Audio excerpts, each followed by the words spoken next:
네, 오년TV 스트레이트. 먼저 캐나다 소식부터 전해드립니다. 캐나다 시민권이나 영주권을 얻은 이민자가 부모와 조부모 등 가족 구성원을 초청할 수 있는 소위 부모 초청 이민 프로그램이 13일 재개됩니다. 연방이민부는 성명을 통해서 부모, 조부모 초청 이민 신청을 오는 10월 13일 오후 12시부터 11월 3일 오후 정오까지 받는다고 발표를 했습니다. 부모, 조부모 초청 이민 프로그램은 앞서서 매 1개월마다 추첨을 진행해 오다가 새로운 선발 시스템에 대한 검토 그리고 코로나19 사태로 잠정 연기됐었습니다. 발표에 따르면 이번 부모 초청 신청 방식은 랜덤 형식인 무작위 추첨 시스템을 따르게 됩니다. 이 추첨 시스템은 모든 신청자들에게 공평한 기회를 부여하지 않는다는 이런 지적에 따라서 지난해 새로운 온라인 선착순 시스템으로 전환이 됐었는데 이번에 다시 추첨제 방식으로 바뀐 겁니다. 따라서 이 부모, 조부모 초청 이민 희망자들은 주어진 3주 기간 동안의 신청을 마치고 그리고 그 기간 내에 준비하는 서류들을 마련을 해야 됩니다. 승인이 떨어지게 되면 60일 기간 동안에 필수 서류 등을 모아서 신청서를 제출하면 되게 됩니다. 이민부는 올해 부모 초청 이민 프로그램에서 최대 1만 건의 신청을 수용할 예정이라고 밝혀졌는데 2021년에는 총 3만 건의 신규 신청을 받을 방침이라고 또 아울러 발표해 줬습니다. 또 이민부는 코로나19 대유행으로 인해서 재정적으로 영향을 받은 사람들을 수용하기 위한 조치의 한 가지로 부모 초청 이민의 최소 소득 자격 기준을 한시적으로 완화하기로 했습니다. 그 내용인즉슨 기존의 최소 소득 자격 플러스 30%라는 기준이 있었는데 이 기준에서 30%의 추가 소득 의무를 올해 한해에서 면제시키고 캐나다에서 실업급여 EI를 받았다 하더라도 이 EI에서 받은 금액까지도 소득 증빙액에 합산시킬 수 있도록 했습니다. 이 조치는 부모, 조부모 초청 이민 프로그램뿐만 아니라 일반 가족 초청, 그러니까 배우자나 동거인 그리고 친인척을 초청하는 모든 케이스에 똑같이 적용이 됩니다.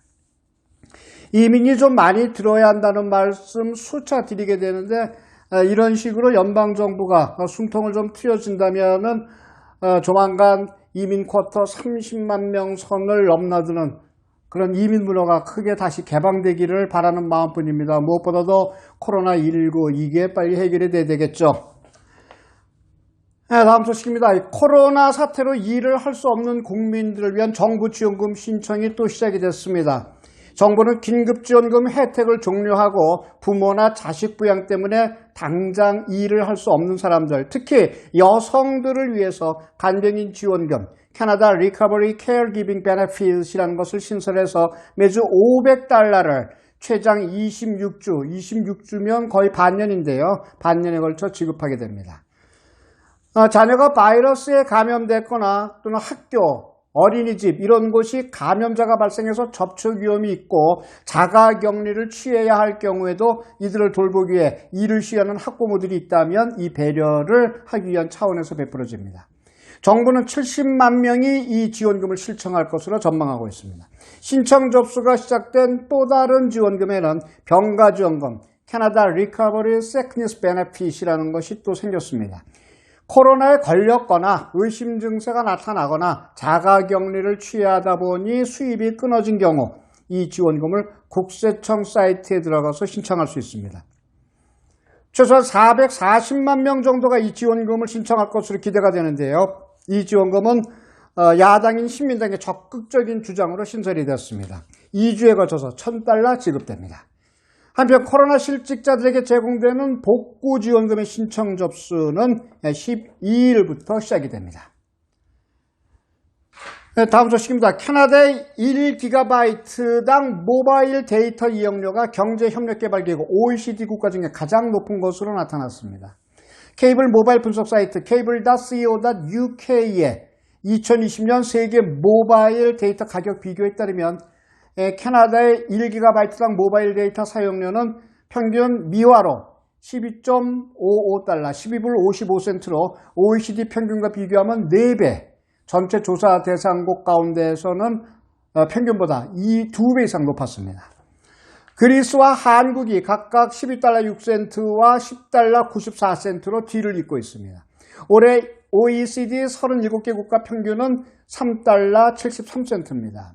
조사 대상 전체 228개국의 평균값은 5달러 9센트였습니다. 한국은 OECD 회원국 중에서 세 번째, 그리고 아시아 국가 중에서는 첫 번째로 높은 나라로 지적이 됐습니다.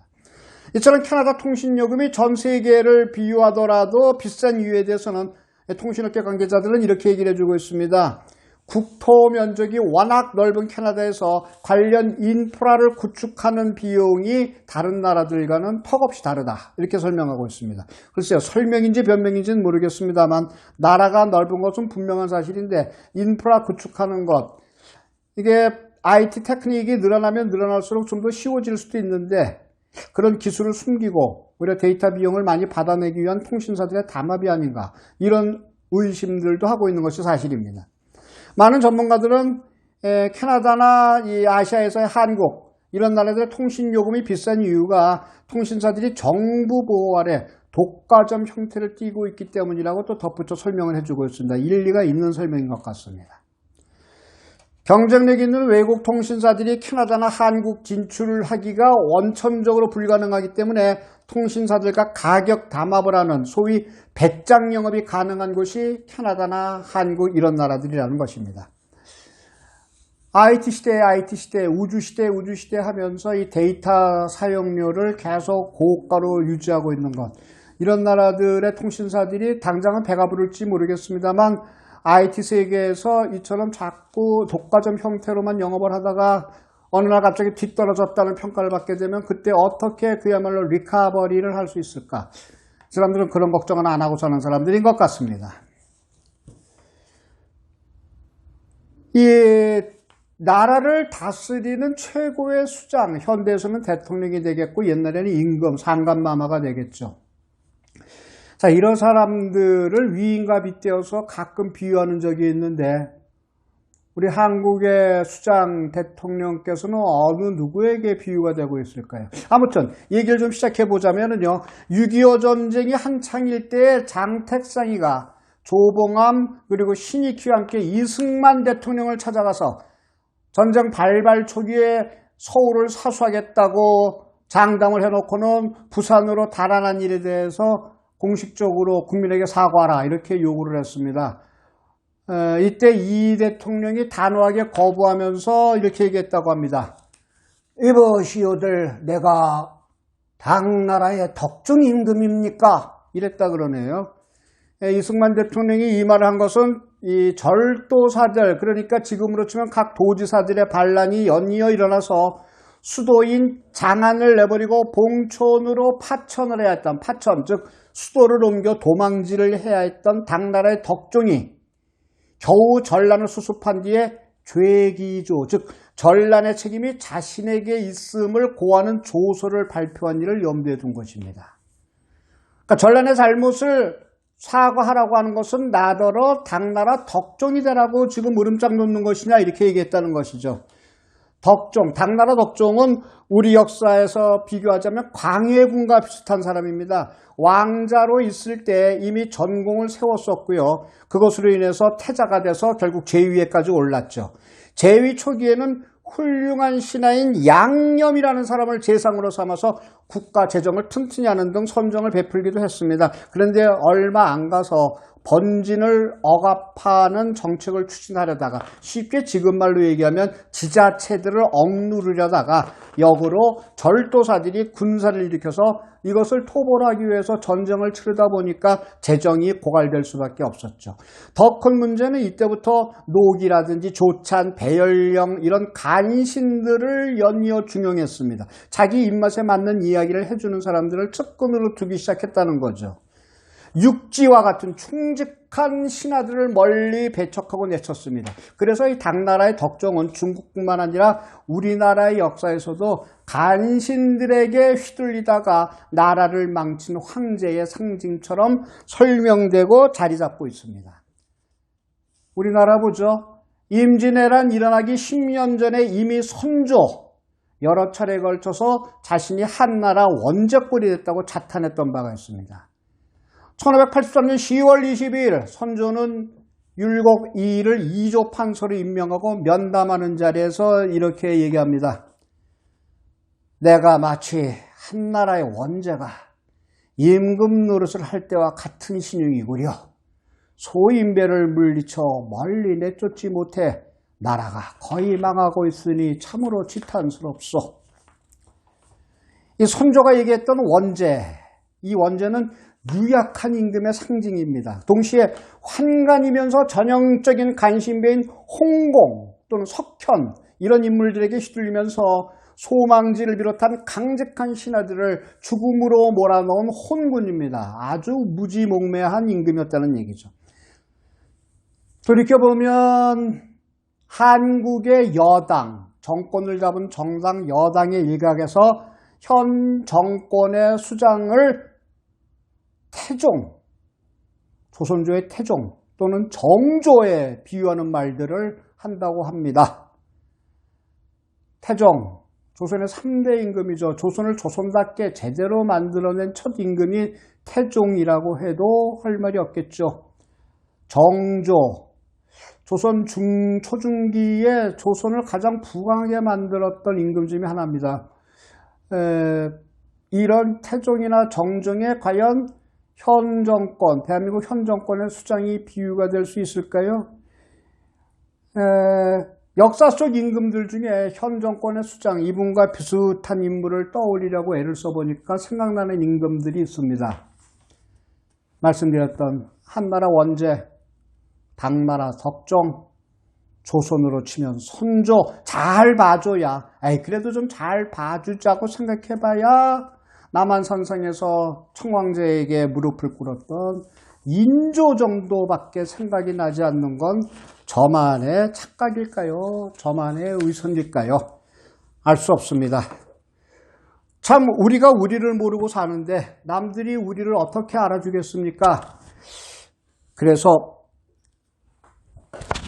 이 타타타라는 노래가 다른 뜻이 아니고 남남남 타타타라 그러네요. 이 타타타라는 노래 또 여러분들 잘 아시니까 같이 한번 불러보면서 오늘을 마무리할까 합니다. 내가 나를 모르는데 남들 너를 알겠느냐. 한 치 앞도 모두 몰라 다 안다면 재미없지. 바람이 부는 날은 바람으로, 비 오면 비에 젖어 사는 거지. 그런 거지.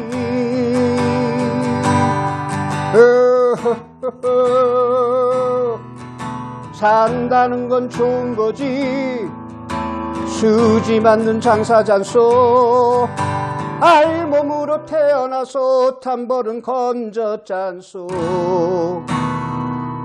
우리네 헛짚는 인생살이 한 세상 걱정조차 없이 살면 무슨 재미.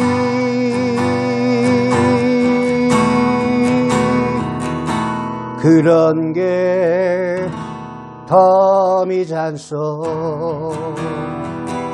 우리네 헛짚은 수장 뽑기 한 세상 살기조차 너무 힘들면 어찌하리.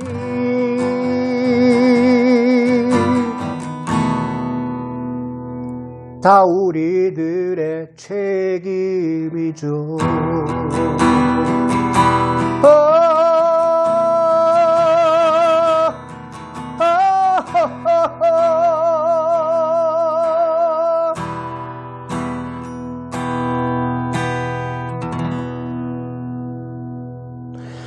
이 허허허가 헛파란 웃음이 아니라 기뻐서 웃는 하하하의 웃음으로 변하는 날이 하루속히 왔으면 좋겠습니다. 오원영 TV 스트레이트, 내일 다시 뵙겠습니다. 감사합니다.